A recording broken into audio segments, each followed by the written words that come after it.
got to that point, when they had, let's say, the first doubt or question. If a person is there, what's the way for them with adab to come to ask?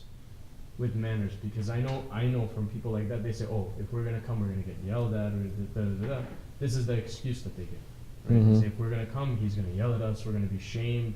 What's the way with adab for the murid if he has that? It is, I'm sure they have their reasons to say, if we come and ask him anything, he's going to yell at us.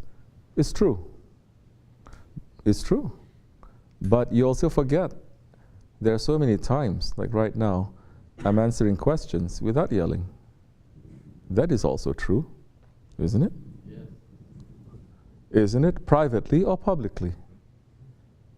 That is also true. Why are you taking one side without looking at the other? We've seen so many times people are coming here, and we've seen how we treat them very patiently. And that is open. Somebody coming here, they are very rude or something, and I treat them very patiently. Some people are saying, and I said, look, like this and like this. This is showing, and it's open to everyone. But the shaitan and the ego always try to find an excuse. You understand? And let me tell you something. People, when Shaykh Effendi was not yet veiled from this world, and there were people, and I was Hoja, as I am still, alhamdulillah. People would come to me, and Shaykh Effendi would tell me to make myself available to answer questions. They would come to me asking me certain things about why Shaykh is doing this, why Dargah is this, why, so that it's a safe space, they call it, safe space. And I would explain. They forgot about those days too. Another time, people who come and they have serious questions. They may even have doubts, and I'll sit and I'll explain. And I understand that they cannot go to Shaykh Effendi thinking Shaykh Effendi is going to yell at them. And they come to me. That part of me is still there. It didn't disappear. If you're too scared, which I don't know why you're being scared of, there are so many other people too you can go to. Why you never picked out even one? I have at least 40 people in front of me that you can go to and you say, I have these doubts. But they never approach one person properly to say.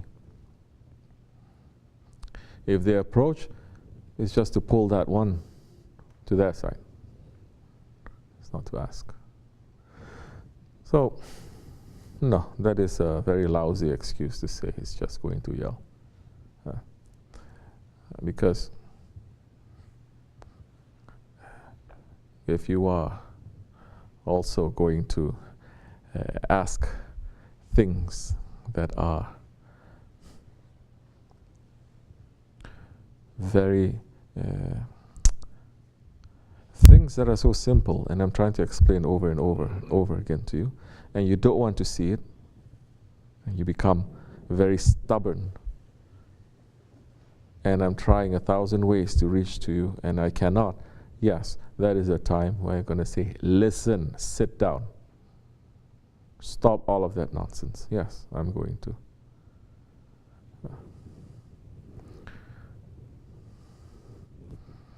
Like now, you're sitting down here. And everyone, all the men wearing turbans, right? Imagine now, if somebody, for example, has been with us for 10 years, then come and say, I have some doubt in my heart. And say, really? Okay, tell me what. I have my doubt. Why are we wearing turbans? Do you think I don't deserve to yell at him a little bit? I said, what? Or they come and they say, is there any proof, really, for loud zikr? Yeah, that time I may raise this. Say, really? You don't understand? You don't want to understand? How many sohbats, how many years we've been explaining these things? Years. Thousands of sohbats explaining all these things. If you still don't get it, it's not because there is no explanation. It's not because you don't have intelligence, it's because you have shaitanic stubbornness that refuse to see. And that arrogance. Still, I will explain, but you're insisting like that, and I say, okay, there's nothing I can do.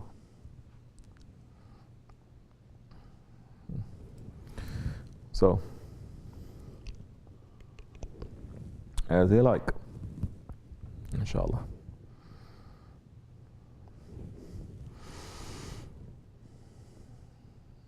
We don't have the freedom to do as we like, but as they like. Okay? Understand? Yes. That's enough, inshallah. Al-Fatiha.